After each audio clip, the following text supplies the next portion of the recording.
you for coming. So my name is Jesse Kelso. I work in the admissions team as an admissions officer. I'm joined here today by Meegan McHugh, Josh Seymour and Lisa Tremble. Lisa and Josh will be answering questions, so please, if you have any questions, you can type it in the chat function and I'll try and get back to you, especially if you have any really specific or detailed questions. We can get back to you as well if you ask a question via that chat function. If we'll have time, we will have questions at the end, but we'll try and get as many questions through that chat function. I think we'll start, so next slide, Meegan. Yep. So this is for postgraduate study. So the University of Newcastle has over 90 different postgrad programs across various campuses: Newcastle, Callaghan, and our city campus, Sydney, Singapore, and online. There are multiple intakes per year, and we've got semester 2 and trimester 3 left for this year. We've got 44 programs offered in semester 2 and 43 programs offered in trimester 3. So semester 2, we're starting on the 3rd of August and concluding on the 13th of November. For trimester 3, we're starting on the 24th and concluding on the 13th of November. Applications closing, keep those dates in mind: 19th of July for semester 2 and 9th of August 2020, and the HEC census date 28th of August for semester 2 2020 and 18th of September for 2020. So for those of you maybe haven't studied, HEC census is the last day you can drop a course before you incur any tuition fees or any financial penalty. So it's always 4 weeks into semester. I think we'll go on to the next slide. So how to apply. So most of our postgraduate programs you can apply direct online for free. So you can, on all of our degree pages will have an apply button, so you can always click that apply button. As part of your application, you'll need to have some documentation. So if you haven't studied with us before, you'll need 100 points of ID. So we have there's a table on our website, what each document refers to in regards to points, but you'll need your birth certificate, passport, or citizenship as one of the points of ID. You'll need your colour or certified copy of your official completion certificate, or known as a testament or transcript for previous completed qualifications. Depending on what you're applying for and what you need to provide evidence of, sometimes you only need the completion certificate or the testament, and sometimes if we need to assess how long you studied for, we might need the transcript, but we'll always let you know. And if work experience is a factor, we always recommend supplying your CV initially, so we can send it off to a program convener for assessment, but you may have to supply your statement of service to provide evidence of that work experience at a later time. I think we'll go to the next slide. So we do have a few postgraduate programs that are, you have to apply through UAC. So that link there is where you can go to apply for those programs. So that's the Master of Teaching Secondary Primary, Master of Clinical Psychology, and Master of Professional Psychology. So these are the postgraduate courses that are on offer for semester 2 2020. I won't read through this full list, but this full list can be found on our website. If you just go to the degrees page, there's a filter on the left-hand side, and you can filter by each term. So you can click on semester 2 2020 for that one. If we just go on to the next slide, that'll bring up trimester 3. Again, I won't read through all of these ones, but as before, you can go to the degrees page. So if you just Google degrees UON, or you can go to our website and find it on our website, and just filter by the left-hand, on the left-hand side, there should be a trimester 3 button there as well. I'll go to the next slide. So admission requirements. So these are important as they're the rules that are set on the prior qualifications and work experience required to gain admission to each postgraduate degree. So to find them, you click on the apply button on your chosen degree that you want to apply for. So if you click on that, it'll bring you down to a screen. So yep, sorry, if you go to the next page, yep, sorry about that. So if you can see in the bottom left-hand corner, there's admission requirements. So yeah, this is the screen that once you click apply, it'll pull you down to. So the admission requirements, they're there. Sometimes they can be a little bit unclear, or sometimes, you know, you might be unsure if you're eligible, whether you're eligible or not for admission. We generally recommend applicants apply anyway, and then we can always advise whether you're eligible or not. But yeah, that's how you find the admission requirements. It should give you a general idea of the requirements needed to gain admission. So if we can go to the next slide. So credit and recognition of prior learning. So credit and RPL are slightly different. So credit is awarded to students on the basis of formal learning such as TAFE or previous tertiary studies. So you might have maybe done a graduate certificate or a master's at another university, and you want to receive credit for those studies. In some cases, credit is not awarded for studies used as the basis of admission into a program. So if you want any more information on this, and it's only in specific circumstances, and we'll always let you know if this is the case, but if you do want more information on that, please send us an email via admissions@newcastle.edu.au. Credit is not awarded for work experience. That's probably one of the biggest differences between credit and RPL, is that you can receive RPL for work experience, but you can't receive credit for work experience. So, and you also can't receive credit for into a postgraduate program for undergraduate studies. So say if you do study in a Bachelor of Nursing, you can't apply for credit on the basis into the Master of Nursing on the basis of that Bachelor of Nursing. So RPL works a little bit differently. It's assessed on the point of admission, and we can either take work experience or prior qualifications, or a mix of both. RPL is used to satisfy or partially satisfy course admission criteria, which reduces the volume of learning required to complete a program. So for example, a program might normally be 160 units, but if a student's awarded 40 units of RPL, they would only need to complete 120 units successfully to be awarded the qualification. So the admission requirements that I was talking about previously, there is information about RPL on most degrees in those admission requirements. So you can kind of get an idea of whether you might be eligible for RPL. Again, you can just email us via admissions@Newcastle if you want more information on the RPL application process. Next slide. Credit. So you can formally apply for credit. This, on the right hand side here, there's a screenshot from our RCUON, which is, you can search for lots of different information about studying and the processes at the University of Newcastle. So if you just type into RCUON, how do I apply for credit? There is this question and answer that comes up, and that's a really, really good explanation of how you can formally apply for credit.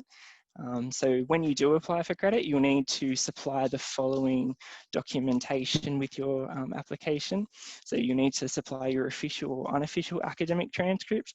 So the reason that we take the unofficial in the interim is that oftentimes you will have to pay for your official transcript. So once we receive confirmation that you have, or that you are eligible for credit, you can go ahead and purchase your official transcript and supply that. But we will need the official transcript before we can formally award any credit.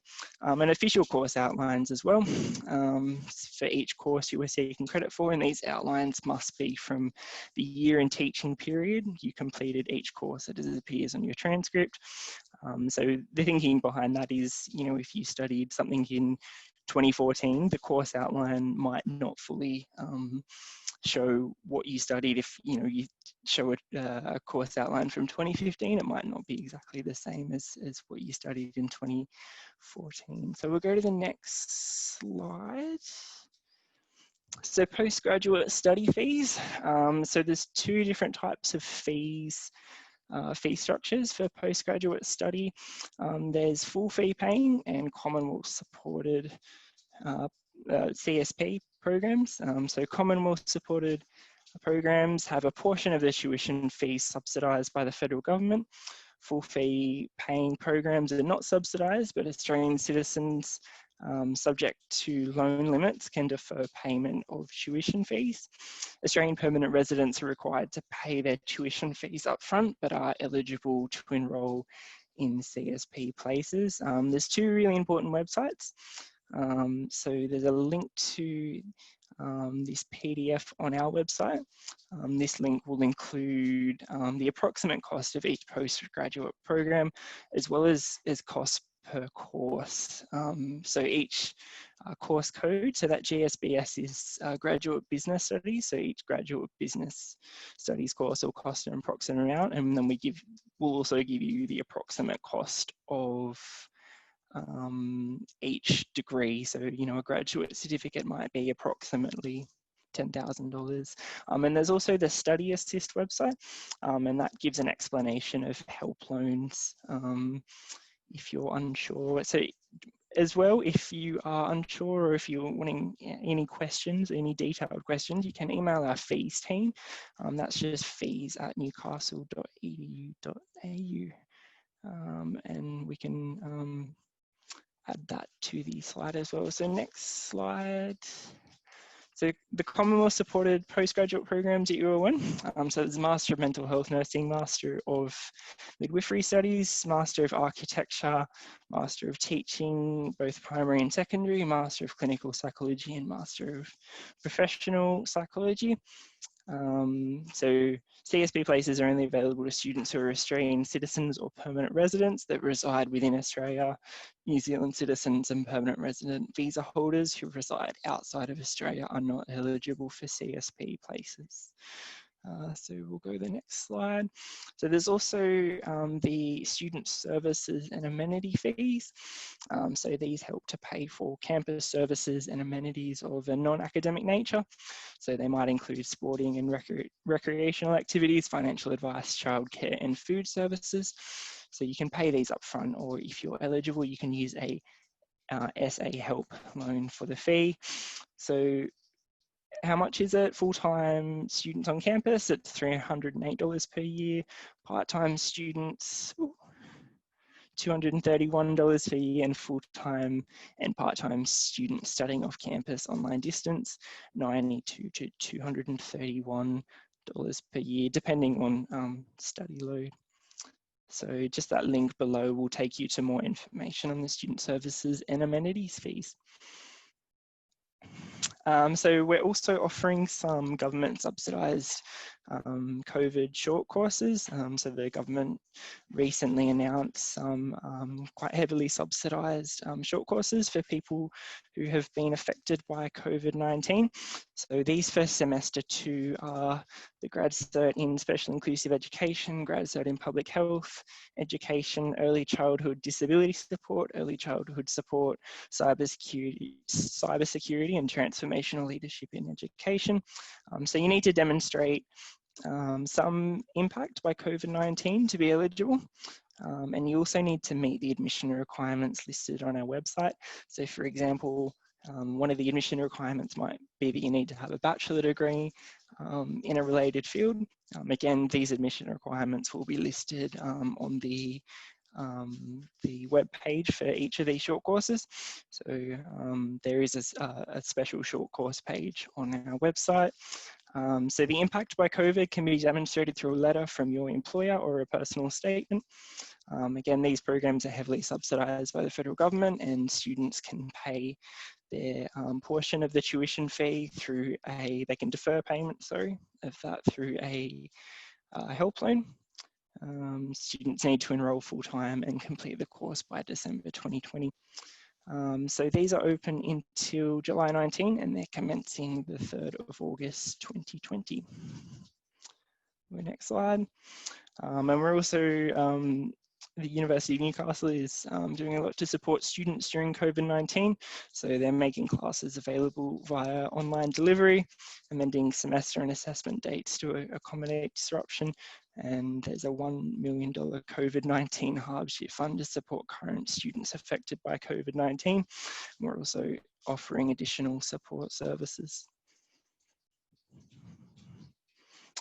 So it just, again, you can apply via that link there, or you can go to the degree page that you're interested in. There'll be an apply button on that degree page. Again, you'll need the 100 points of ID. If you're a new student, you'll need your academic transcript / completion certificate. We may need both, but we'll let you know. And if there's any work experience requirements, you can start with supplying your CV and we'll let you know if you need to supply a statement of service. Okay. Thanks for that, Jesse. Yes. A lot of info there. Thank you, Megan. Are we going to take questions or are we going to move on to your... I think if there's some questions in the chat, we could address questions in the chat before. Yeah. Yep. Okay. All right. Well, I'll let you take over, Megan. Thanks, Jesse. Everyone. Cheers.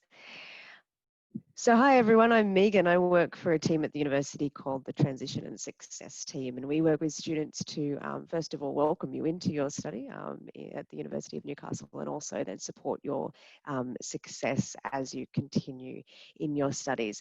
So there was a lot of information there, and hopefully useful information from Jesse's presentation on admissions and fees and things, and hopefully there's a lot of research that you have been doing in your own time that's going to complement. Obviously, the University of Newcastle has students from a variety of backgrounds in postgraduate study online, on campus, internationally and locally.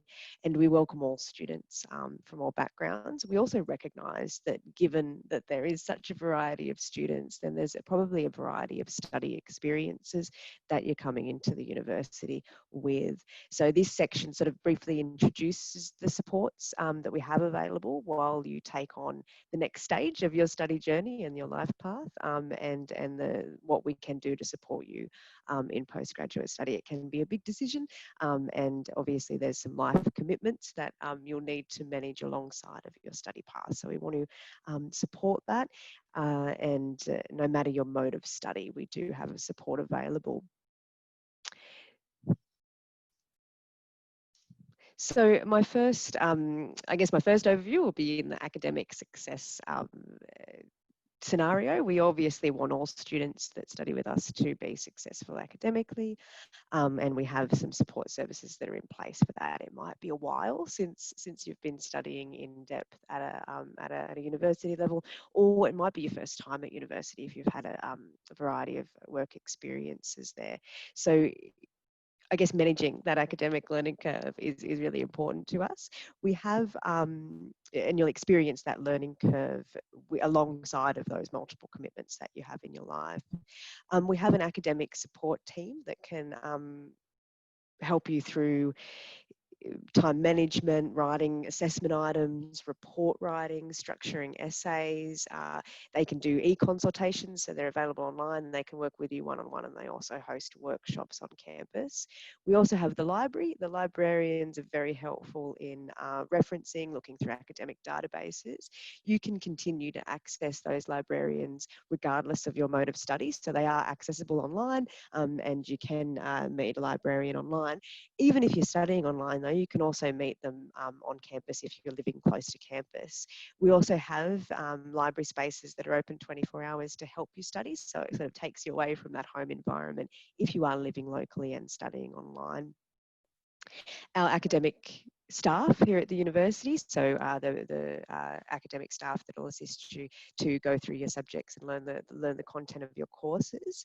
They're quite accessible and recognise that diversity again of student cohorts, so it can help you understand the content in your course. We also have a student progress advice team that can create a plan with you and link you to the relevant support services when things come up that might be throwing you off course during your study. And personal success, obviously university study and lifelong learning are more than just the academic side of things. So you might be thinking about goals you have and what you're working towards. And while you're at university studying the academic side of things, I guess it's a perfect opportunity to be fine tuning other areas, including employability. So if you have come to university and you're looking at, either upskilling, or you might be just looking to make use of our free support services that allow for you to fine-tune and polish things like your LinkedIn profile. We do have an employability team that can assist with that, including how to effectively career plan. They have job postings and they link to various employers that might be looking for workers as well. We do have free counselling, health and lifestyle and financial wellbeing support. We obviously know that there's a bit of pressure that comes with study and you will be managing multiple commitments. So we do want to help look after you and give you access to that. That's both online and face-to-face support for that. We also have things like nutritional information to try to get you to stay on course at university. There's also opportunities to actively participate in studies and get to know other students in your degree.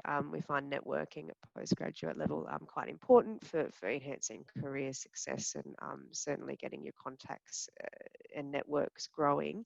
We do have an active postgraduate student association here at the university that can help facilitate those events. So they do things like meet and greets and things while you're at university to connect postgraduate students. Jessie did touch on the support that we had for students during the COVID phase, and we continue to have. The university continues to monitor the situation and support students transition as the COVID situation continues and may continue into the future. We will continue to offer that flexibility and online resources and online support for students. We recognise that it's made an impact on everyone's life. It may be the case that being at home has allowed you a bit of time to be thinking about studying or engaging in study. And we also recognise that there are a lot of people that are sort of taking on study or studying while that home life is changing and that life is changing. So we are supporting students with a variety of measures. So I just wanted to do a quick demo. I'm going to try this, and I do apologise if this gets a bit strange, but I'm going to share my screen with you, just to show you a couple of pages that the university has that will be good to take away from today. So the first one is Ask UON. Ask UON is a webpage that houses your, I guess, answers to your questions. And you can visit this webpage at any time of the day. So it doesn't matter if you get a 3 a.m. question. If you have something that you want to find out more about, you can head to Ask UON. It is a Google search. It's easy to find, and you can search for your answer in this box here.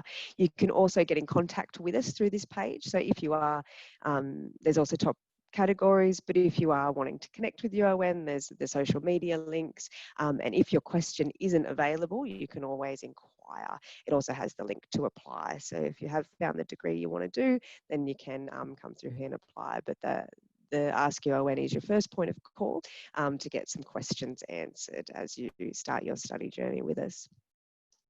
And then there's the university homepage. So when you're a student here, you'll have a current students tab that you can head to look up all those support needs that you have while you're a student with us. There's also links to the library, of course. But in the meantime, if you're still unsure of what you want to study, you can search degrees on our webpage Jessie did make reference to this page before. So when you hit degrees, you can filter on this left-hand side by what degrees are available. You can also look at finding a scholarship and look into courses that you might be, degrees that you might be interested in a bit more, in more detail through the program handbooks.